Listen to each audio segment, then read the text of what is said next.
Hi guys, so let's start our new topic and it is trends in physical properties और in periodic table. ठीक है, physical properties जैसे melting point, boiling point है ना, enthalpy of vaporization, ये सब चीजें, ये सब क्या physical properties है. अच्छा, ये depend किस पे करती है? Atomic radius है ना, ionization enthalpy, electronegativity, nuclear charge, ये सब चीजों पे डिपेंड करती हैं. तो हमको अभी हम कुछ ट्रेड्स पढ़ेंगे फिजिकल प्रॉपर्टीज में. ठीक है, तो मैं एक बार लिख दे रहा हूं हम क्या पढ़ेंगे क्या क्या. ठीक है, फिजिकल प्रॉपर्टीज में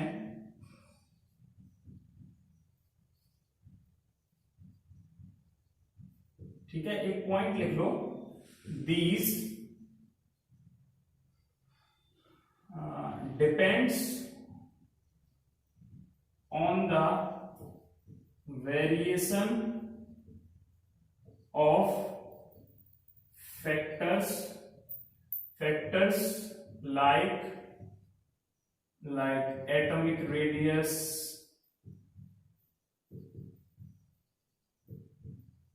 अच्छा physical properties for example melting point हुआ, ठीक है, बॉइलिंग पॉइंट हुआ, इसके बाद एंथैल्पी ऑफ वेपोराइजेशन हुई, नंबर ऑफ फिजिकल प्रॉपर्टीज है. ठीक है ना, एटसेट्रा एटसेट्रा. ठीक है, लाइक एटॉमिक रेडियस, इसके बाद है ना ले लो electronegativity,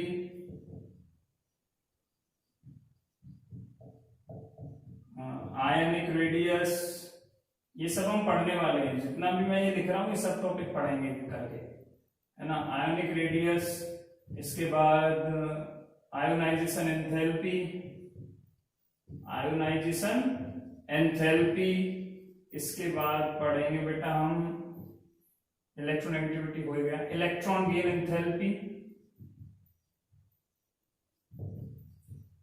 electron gain enthalpy and metallic character, मतलब कौन मेटल है कौन नॉन मेटल है, मेटेलिक कैरेक्टर. तो ये सब हम पढ़ेंगे. ठीक है ना, एक एक करके स्टार्ट करते हैं. चलो, सबसे पहले एटॉमिक रेडियस देखते हैं बेटा.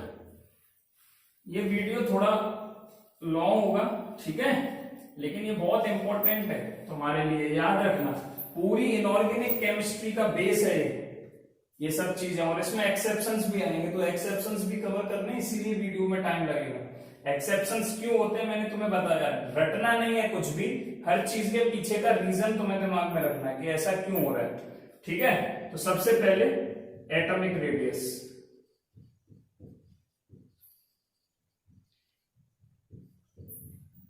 डेफिनेशन बोलोगे तो radius of an atom is called atomic radius. Radius of an atom is called atomic radius.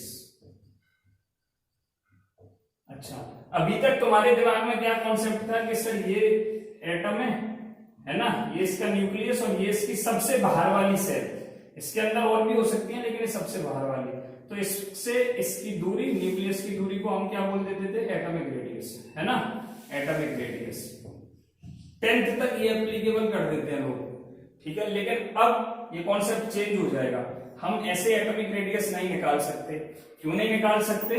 क्योंकि देखो, जो इलेक्ट्रॉन यहां घूमते हैं, ठीक है, सेकेंड चैप्टर में ये कॉन्सेप्ट आता है, इलेक्ट्रॉन क्या है, चार्ज पार्टिकल है, और जब चार्ज पार्टिकल रोटेट करता है, ठीक है, तो क्या करता है, कुछ एंगुलर मोमेंटम होता है उसका. और इलेक्ट्रॉन चार्ज पार्टिकल क्या है, दोनों नेचर दिखाता है, पार्टिकल नेचर भी और वेव नेचर भी. तो पार्टिकल नेचर के कारण तो सीधा घूमेगा, लेकिन वेव नेचर के कारण चार्ज पार्टिकल इलेक्ट्रॉन ऐसे ऐसे घूमेगा. घूम तो अब भी रहा है लेकिन वो ऐसे ऐसे घूमेगा, मतलब उसका पाथ जो है, कहीं पे तो ये बाउंड्री है फाइनल, तो तुम बोलोगे कि सर ये वाली रेडियस लो, कहीं पे ये दूसरी वाली है फाइनल, तो दोनों में से कौन सी लोगे, तो इसमें और इसमें कंफ्यूजन रहेगी. इसलिए इस तरीके से हम एटॉमिक रेडियस नहीं निकाल सकते. ठीक है, तो फिर कैसे निकालेंगे, इसका सिंपल सा सॉल्यूशन है कि एक एटम ले लो, जैसे ये हाइड्रोजन है, H2 मॉलिक्यूल है, ठीक है बेटा, H2 मॉलिक्यूल है, तो एक हाइड्रोजन का एटम हो गया, ये दूसरा हाइड्रोजन का एटम. ठीक है। इन दोनों में H एटम तुम्हें पता है इंडिपेंडेंटली नहीं रह सकते दोनों एटम, है ना, इंडिपेंडेंटली एग्जिस्ट नहीं करेंगे। कैसे एग्जिस्ट करेंगे? एक दूसरे से बॉन्ड बना के। तो जब इनमें बॉन्ड बनेगा तो शेयरिंग ऑफ इलेक्ट्रॉन से बॉन्ड बनेगा। तो जो बॉन्ड होगा वो कैसा होगा? Covalent bond. ये बॉन्ड बन गया, ये कौन सा बॉन्ड होगा बेटा? Covalent bond, covalent bond. ठीक है। अब हम क्या करेंगे, इसके न्यूक्लियस से इसके न्यूक्लियस की दूरी, इसको मैं बोल देता हूं, मान लो ये एटम है ए, ये एटम है बी, तो इसको बोल देता हूं डी ए बी। ठीक है। तो डी ए बी कितना हो जाएगा? इसकी रेडियस प्लस इसकी radius, R A plus R B. ठीक है। तो मुझे रेडियस निकालनी है दोनों में से किसी की भी, एक एटम की, तो मैं क्या करूंगा? R A plus R B by 2 ऐसे निकालते हैं। तो डेफिनेशन क्या बनाओगे? एटॉमिक रेडियस की डेफिनेशन बोलो जल्दी, एटॉमिक रेडियस की डेफिनेशन बोलो फटाफट। The half of the internuclear distance between two nucleus of this atoms. ठीक है, two nucleus of the bonded atoms. ठीक है। तो उसे हम क्या बोलेंगे बेटा? उसे बोलेंगे हम ये रेडियस। ठीक है, एटॉमिक रेडियस। ठीक है। अच्छा, ये बॉन्ड फॉर्मेशन कौन सा हुआ? शेयरिंग ऑफ इलेक्ट्रॉन से कोवलेंट बॉन्ड। तो एटॉमिक रेडियस में हमेशा कोवलेंट बॉन्ड फॉर्मेशन होगी। एटॉमिक रेडियस जब हम किसी की कैलकुलेट कर रहे हैं तो उसमें कोवलेंट बॉन्ड बनेगा और शेयरिंग ऑफ इलेक्ट्रॉन हो रही होगी। ठीक है। मतलब कोवलेंट बॉन्ड कहां पे बन रहा होगा? दो एटम्स के बीच में, दो एटम्स के बीच में। ठीक है। चलो, एक रेडियस ये हुई एटॉमिक रेडियस। सेकंड पॉइंट है, इसके बाद दो तीन तरीके की रेडियस भी मैं डिस्कस करूंगा, फिर हम ट्रेंड पे आएंगे। इसके बाद बेटा आ जाओ तुम, ये क्या बोलते हैं, वंडरवाल रेडियस पे। ठीक है, वंडरवाल्स रेडियस।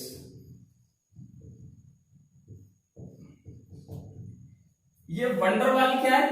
देखो, जब दो मॉलिक्यूल है, जैसे H2 के दो मॉलिक्यूल है, मतलब दो एटम से मिलके एक मॉलिक्यूल बना, दो एटम से मिलके एक मॉलिक्यूल बना।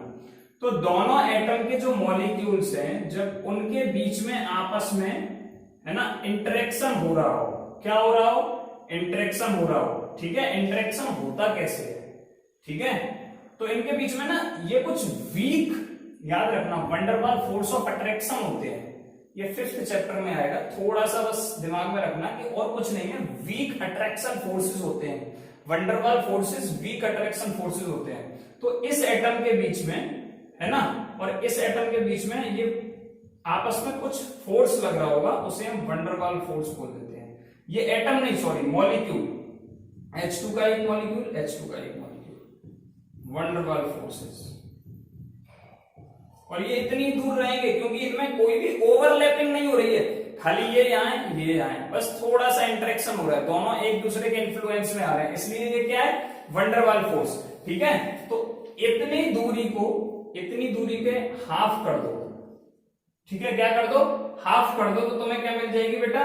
वंडरवाल रेडियस मिल जाएगी। इसको मैं बोल देता हूं पूरी को डी ए बी। ठीक है। यहां से यहां तक क्या हो गया बेटा? ये डी ए बी। अगर मुझे रेडियस निकालनी है किसी की भी, तो मैं क्या करूंगा? Divide by 2। ये क्या हो गया? ये पूरी डिस्टेंस है डी ए बी। तो आर ए निकालना हो या आर ए बी निकालना हो तो डी ए बी बाय 2 कर दो। ठीक है। इसे क्या बोलेंगे? Van der Waals radius. अच्छा, इसका मतलब वंडरवाल रेडियस और एटॉमिक रेडियस में अंतर क्या है? दो एटम के बीच में बनने वाला जो बॉन्ड होगा उसे कोवेलेंट बॉन्ड बोलेंगे और उस रेडियस को एटॉमिक रेडियस बोलेंगे, और दो मॉलिक्यूल के बीच में होगा उसे वंडरवाल फोर्स ऑफ अट्रैक्शन से बनता है, उसे वंडरवाल बॉन्ड बोलेंगे।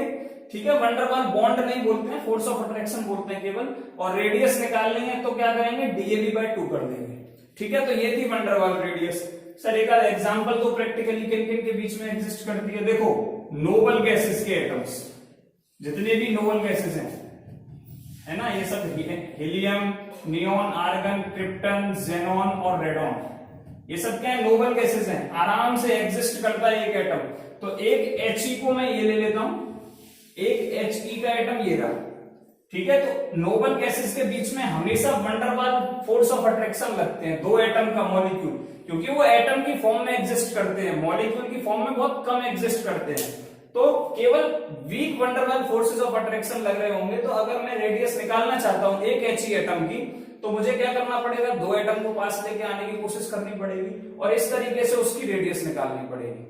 ठीक है, तो इसकी मैं कभी एटॉमिक रेडियस नहीं निकाल पाऊंगा। एटॉमिक रेडियस क्यों नहीं निकाल पाऊंगा, क्योंकि एटॉमिक रेडियस में इन दोनों को मुझे एकदम चिपकाना पड़ेगा, ओवरलैपिंग करवानी पड़ेगी, कोवेलेंट बॉन्ड की शेयरिंग ऑफ इलेक्ट्रॉन होगा, वो ये करते नहीं है, नोबल गैसेस वो करती नहीं है, मॉलिक्यूल की फॉर्म में बहुत कम एग्जिस्ट होती है। ठीक है, He एटम की फॉर्म में ज्यादा अच्छे से एग्जिस्ट होता है, इसीलिए वंडरवाल रेडियस ही यहाँ पे कैलकुलेट होती है। तो एक चीज बताओ मुझे कि वंडरवाल रेडियस ज्यादा होगी बेटा, वंडरवाल रेडियस हमेशा ज्यादा होगी किससे, किससे, एटॉमिक रेडियस से, एटॉमिक रेडियस से।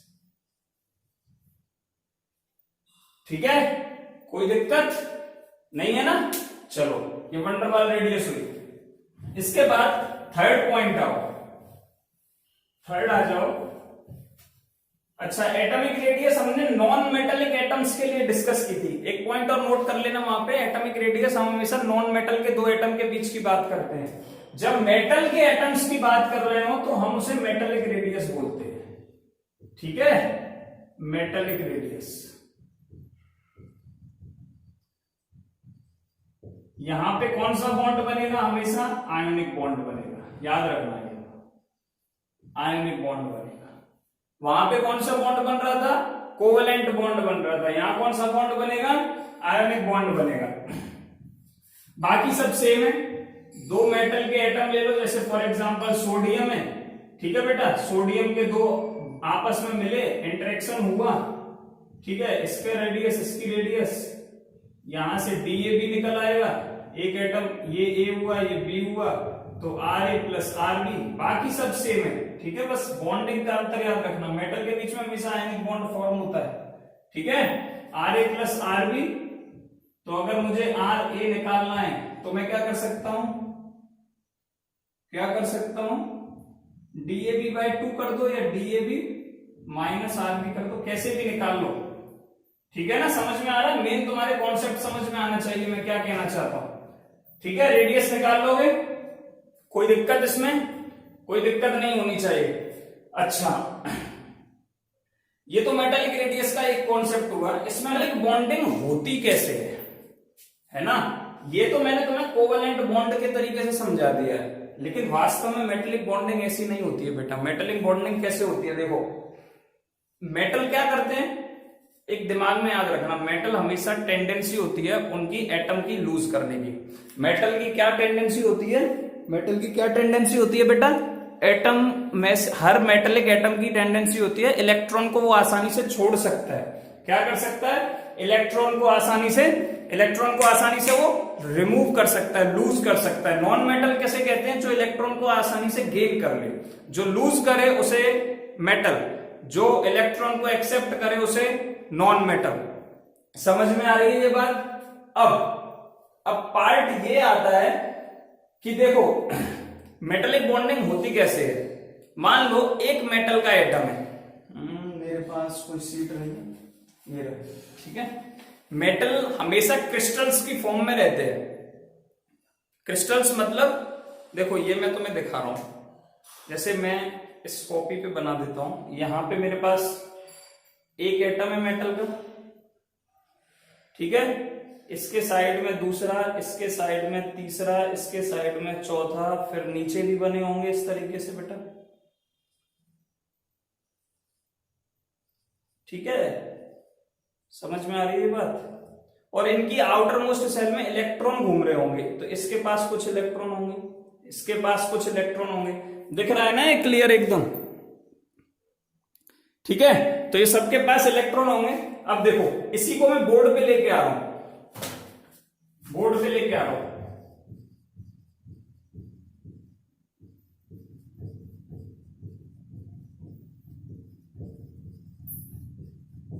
रिंगा है ना, इस इसका अपना इलेक्ट्रॉन है बेटा, इस एटम का अपना इलेक्ट्रॉन है, इस एटम का अपना इलेक्ट्रॉन है। अच्छा, इसका भी अपना एक इलेक्ट्रॉन होगा। देखो ये जो इलेक्ट्रॉन है इस वाले से समझा रहा हूं मैं, ठीक है, ये जो इलेक्ट्रॉन है ये वाला, ठीक है, ये क्या कर रहा होगा, इसके न्यूक्लियस को तो अट्रैक्ट कर ही रहा है, लेकिन इसके ये इलेक्ट्रॉन इसके न्यूक्लियस से भी अट्रैक्ट हो रहा होगा, इसके से भी हो रहा होगा, इससे भी हो रहा होगा, इससे भी हो रहा होगा, इससे भी हो रहा होगा, इससे भी हो रहा होगा, इससे भी हो रहा होगा और इससे भी हो रहा होगा।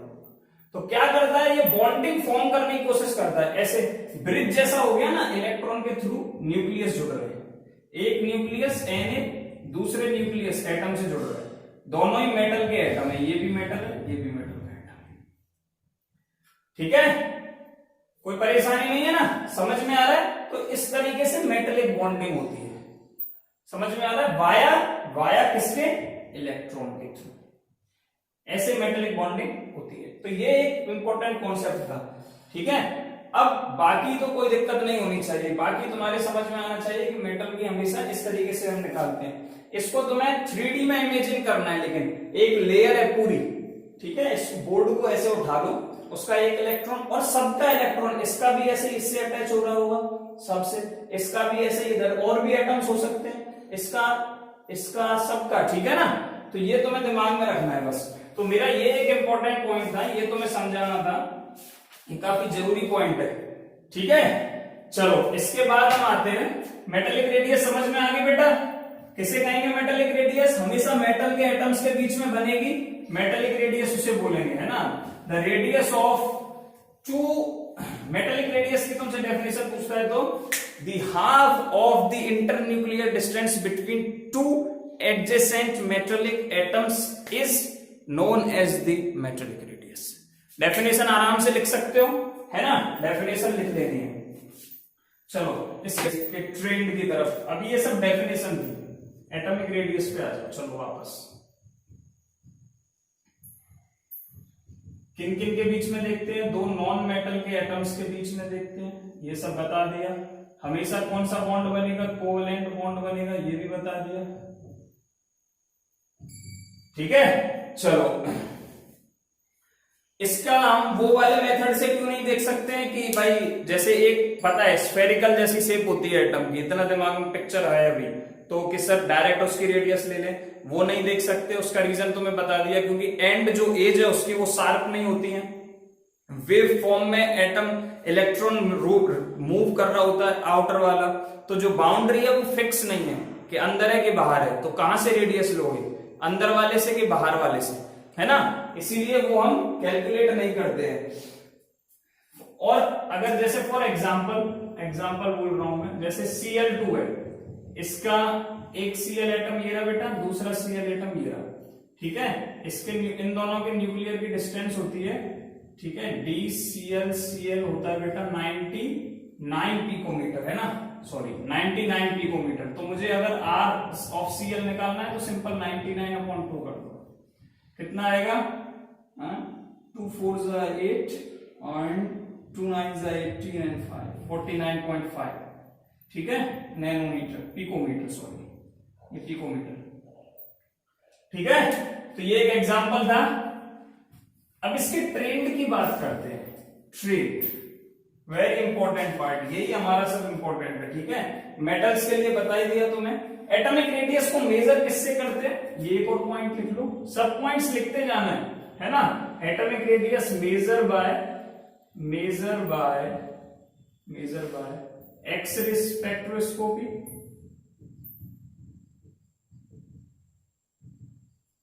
And also could be by other techniques,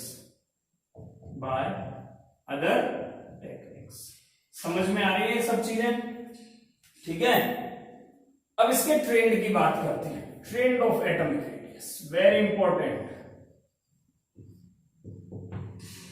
ठीक है। अच्छे से दिख रहा है ना तुम्हें, मैं एक बार कैमरा चेक कर लेता हूं, क्योंकि अब यहां से काफी इंपॉर्टेंट पार्ट स्टार्ट हो रहा है बेटा। देखो पहले लिख लो एक बार, फर्स्ट पॉइंट, एटॉमिक रेडियस ऐसे लिखो, जनरली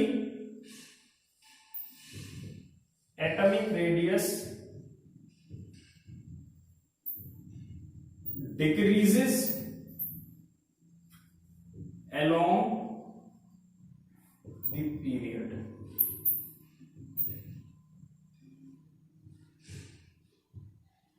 And it increases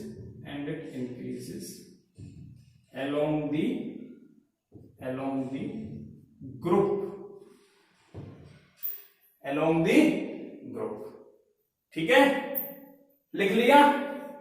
चलो अब एक दो पॉइंट है ये, ठीक है। पीरियड का मतलब याद करो, जब मैंने तुम्हें पीरियडिक टेबल पढ़ाई थी, पीरियड मतलब रो, ऐसे मूव करते हैं उसे क्या बोलते हैं, पीरियड में मूव कर रहे हैं, ठीक है। और ऐसे मूव करते हैं तो उसे क्या बोलते हैं कि हम ग्रुप में मूव कर रहे हैं। समझ में आ रहा है, मतलब टॉप टू बॉटम, नीचे गिरे मतलब ग्रुप, सीधे गए मतलब रो, ठीक है। पीरियड समझ में आ गया, एक बार दिमाग में पिक्चराइज कर दिया मैंने, पीरियड किसे कहेंगे और ग्रुप किसे कहेंगे। हॉरिजॉन्टली मूव कर रहे हैं तो पीरियड, वर्टिकली जा रहे हैं तो बेटा ग्रुप, ठीक है। चलो देखो क्यों होता है। क्वेश्चन नंबर फर्स्ट, अब मैं क्वेश्चन की फॉर्म में पढ़ाऊंगा तुमको लोगों को, ठीक है। Why atomic radius decreases along the period। Answer लिखोगे तुम लोग, due to increase in nuclear charge of the atom. ये इसका आंसर है। अब ये न्यूक्लियर चार्ज क्या होता है, एक एक करके सब डेफिनेशन तुम्हें रटनी चाहिए, ठीक है। एक एक करके जा रहा हूं मैं, अब ये काफी डीप में जाएंगे अब धीमे धीमे, ठीक है, तभी समझ में आएंगी चीजें। एक एक करके सब जरूरत पड़ेगी। ये न्यूक्लियर चार्ज क्या है, ठीक है। देखो हम पीरियड में मूव कर रहे हैं, ये ट्रेन किसका है, पीरियड का। तो मैं एग्जांपल ले रहा हूं सेकंड पीरियड का, इसका बेटा सेकंड पीरियड का। पीरियडिक टेबल में देख लेना, सेकंड पीरियड कौन सा होता है, lithium, beryllium, boron, carbon, nitrogen, oxygen, fluorine, neon, ठीक है, यही है। अच्छा, इस ट्रेंड में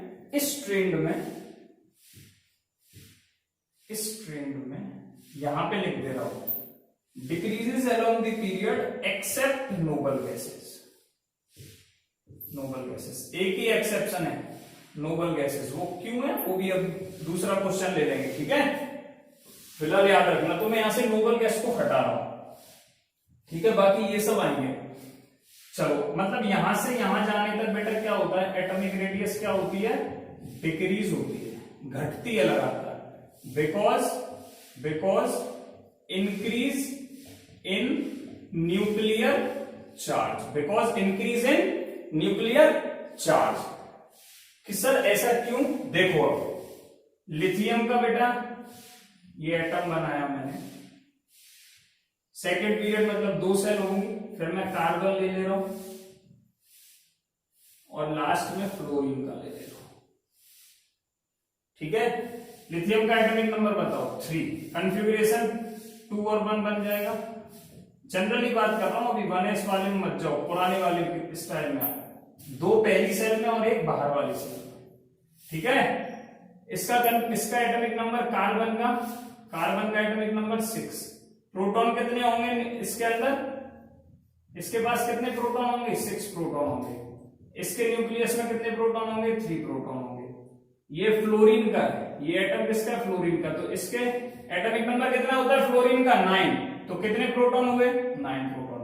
अब इसके आउटर मोस्ट में जो इलेक्ट्रॉन है, इसके और इसके, बताओ पॉजिटिव चार्ज किस पे ज्यादा है, यहां ज्यादा है, ठीक है।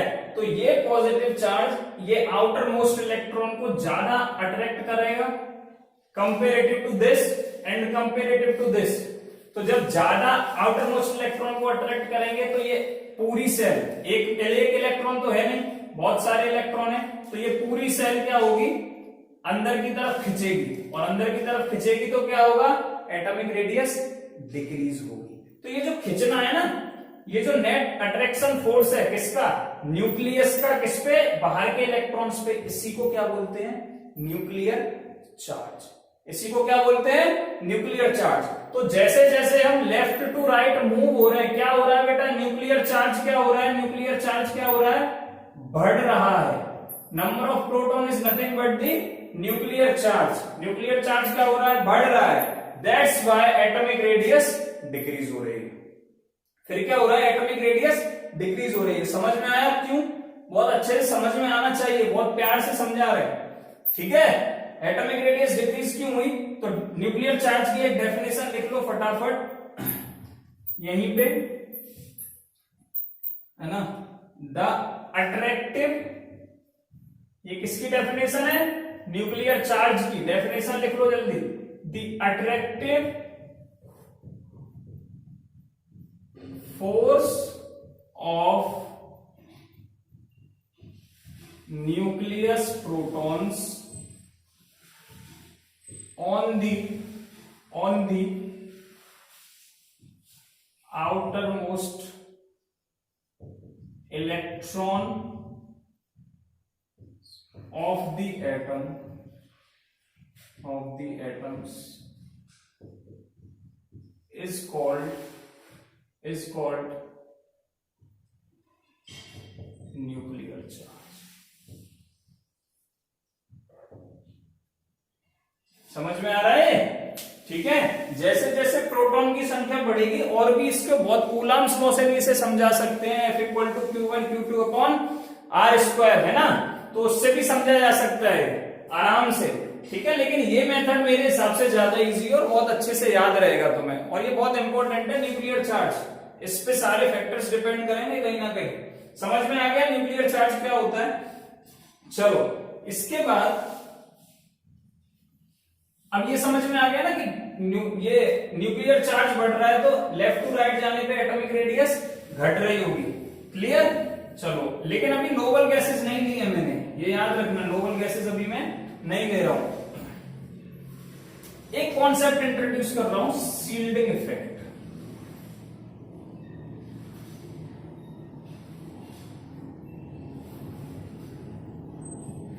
क्या इंट्रोड्यूस कर रहा हूं, शील्डिंग इफेक्ट। देखो शील्डिंग इफेक्ट क्या होता है, सबसे पहले इसकी डेफिनेशन लिख लो। The listening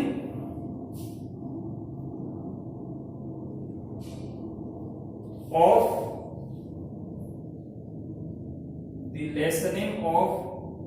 attractive electrostatic charge, the lessening of attractive electrostatic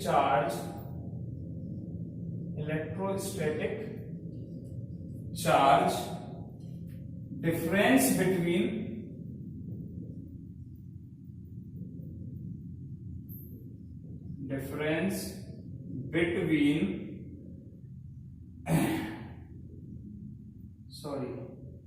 electrostatic difference between nuclear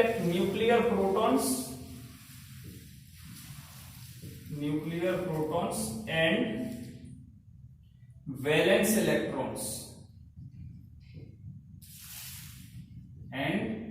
valence electrons by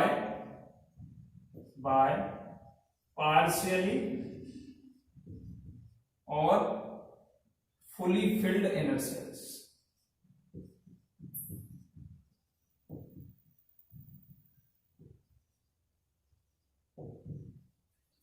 ठीक है, क्या है ये, the lessening of attractive electrostatic charge difference between nuclear protons and valence electrons bye partially और fully filled inner sales. समझो कि क्या है शील्डिंग इफेक्ट। ये सब कॉन्सेप्ट बहुत इंपॉर्टेंट है तुम लोगों के लिए, बार बार यूज होंगे, ठीक है। देखो एक एटम है बेटा, ठीक है, और एक ये एटम है।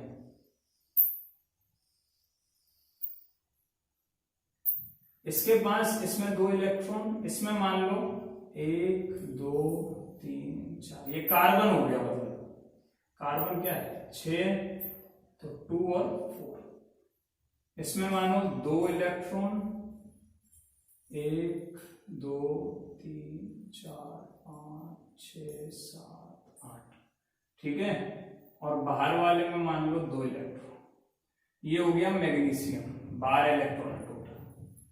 ठीक है, देखो अट्रैक्ट न्यूक्लियस। अब देखो ये जो न्यूक्लियस है, इसके जो प्रोटॉन है, न्यूक्लियस के अंदर न्यूट्रॉन और प्रोटॉन दोनों होते हैं, वो इस इलेक्ट्रॉन को अट्रैक्ट कर रहे होंगे। ठीक है, ऐसे ही ये जो न्यूक्लियस है, ये भी इस इलेक्ट्रॉन को आउटर मोस्ट को अट्रैक्ट कर रहे होंगे। इसको क्या बोलते हैं? न्यूक्लियर चार्ज बोलते हैं। इसे क्या बोलते हैं? न्यूक्लियर चार्ज बोलते हैं। फर्स्ट पार्ट कंप्लीट हुआ। न्यूक्लियर प्रोटॉन का जो अट्रैक्शन है किस पे? बाहर वाले इलेक्ट्रॉन पे, उसको न्यूक्लियर चार्ज बोलते हैं। एट द सेम टाइम क्या हो रहा होगा, अंदर वाली सेल में जो इलेक्ट्रॉन है, ये वाला और ये वाला भी इलेक्ट्रॉन है, एक दूसरे को रिपेल कर रहे होंगे। Electron electron repulsion. ठीक है, यहां पे ये इसे अट्रैक्ट कर रहे हैं, ऐसे ही यहां पे क्या हो रहा होगा बेटा? ज्यादा रिपल्सन हो रहा होगा, क्योंकि ज्यादा आउटर मोस्ट, ज्यादा इलेक्ट्रॉन है अंदर वाली सेल में, है ना। तो इलेक्ट्रॉन इलेक्ट्रॉन रिपल्सन ज्यादा। तो जितनी ताकत से यहां पे न्यूक्लियस बाहर के इलेक्ट्रॉन को खींच पा रहा है, मोर इलेक्ट्रॉन इलेक्ट्रॉन रिपल्सन यहां होगा, यहां पे लेस इलेक्ट्रॉन इलेक्ट्रॉन रिपल्सन होगा। इससे ज्यादा जितना यहां लग रहा है इलेक्ट्रॉन इलेक्ट्रॉन रिपल्सन, उससे ज्यादा यहां लग रहा होगा। तो होगा क्या कि ये जो न्यूक्लियस इसको खींचने की अंदर कोशिश कर रहा है बेटा, ये जो न्यूक्लियस है जितनी ताकत से यहां पे खींच रहा है, ठीक है, उतनी ताकत से यहां पे नहीं खींच पाएगा, क्योंकि रिपल्सन भी है साथ के साथ। क्या है? रिपल्सन भी है। तो ये सेल जितनी अंदर आनी चाहिए थी उतनी अंदर नहीं आएगी, थोड़ा सा बाहर भी जाएगी। ठीक है, मतलब अंदर आई फिर थोड़ा बाहर गई। अब इतनी तो नहीं होगी जितनी अब है, लेकिन इससे थोड़ा सा कम हो सकती है। समझ में आ रही है बात? लेकिन इससे तो ज्यादा ही होगी। इससे ज्यादा रिपल्सन इसमें है, इसका मतलब इसकी एटॉमिक रेडियस ज्यादा। ठीक है, तो ये जो डिफरेंस होता है न्यूक्लियर चार्जिंग में, लेसनिंग कम होने में जो डिफरेंस है, ठीक है, किसमें किसमें लेस हो रहा है? न्यूक्लियर चार्ज कम हो रहा है ना। किसके कारण? इलेक्ट्रॉन इलेक्ट्रॉन रिपल्सन को। तो इस कंबाइंड इफेक्ट को शील्डिंग इफेक्ट बोलते हैं। इस कंबाइंडिंग इफेक्ट को शील्डिंग इफेक्ट बोलते हैं। डेफिनेशन अभी मैंने तुम्हें लिख के दिखाई दी थी। ठीक है, इसको तुम अपने भाषा में भी लिख सकते हो, तुम्हें कहीं और से मिलता है और इजी भाषा में तो और इजी भाषा में, लेकिन कॉन्सेप्ट यही है। न्यूक्लियस अट्रैक्ट करने की कोशिश करेगा, लेकिन अंदर की जो सेल्स के जो इलेक्ट्रॉन्स हैं वो क्या करेंगे? इसको रिपल्सन कर रहे होंगे बाहर वाले इलेक्ट्रॉन को, तो थोड़ा बाहर भी जाएगा। ठीक है, इस कंबाइंड इफेक्ट को शील्डिंग इफेक्ट बोलते हैं। ठीक है, बड़ा आसान सा कॉन्सेप्ट है, काफी यूजफुल है ये कॉन्सेप्ट। ठीक है, तो बार बार जरूरत पड़ेगी, इसलिए एक बार मैंने यहाँ पे बता दिया। चलो, अब नेक्स्ट क्वेश्चन है, उसी में से जो पॉइंट था, क्या था? Why atomic radius increases down the group.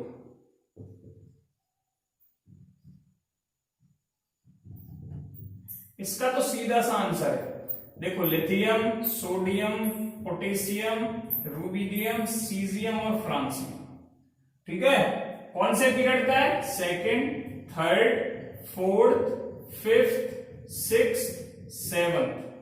ठीक है, अब तुम्हें पता है आउटर मोस्ट कितनी सेल होंगी लिथियम के एटम में? जौन सा उसका पीरियड उतनी सेल। सोडियम में 3 आ रही होंगी जब तुम उसका एटम बनाओगे। पोटेशियम में 4th सेल यूज हो रही होगी, देखना कन्फिग्रेशन।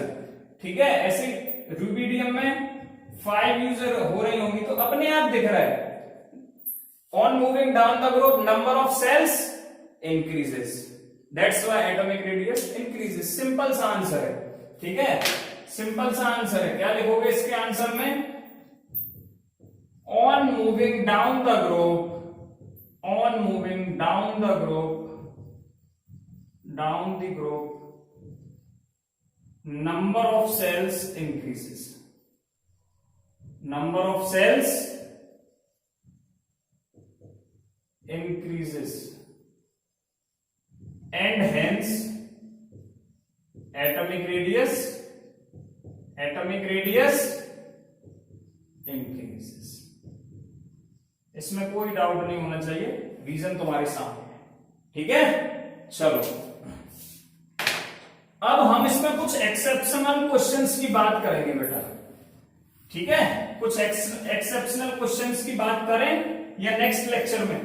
लेक्चर ज्यादा लंबा हो रहा है, ठीक है, तो ये बात हम नेक्स्ट लेक्चर में करेंगे। ठीक है, इस लेक्चर में इतना ही काफी है। थैंक यू बेटा।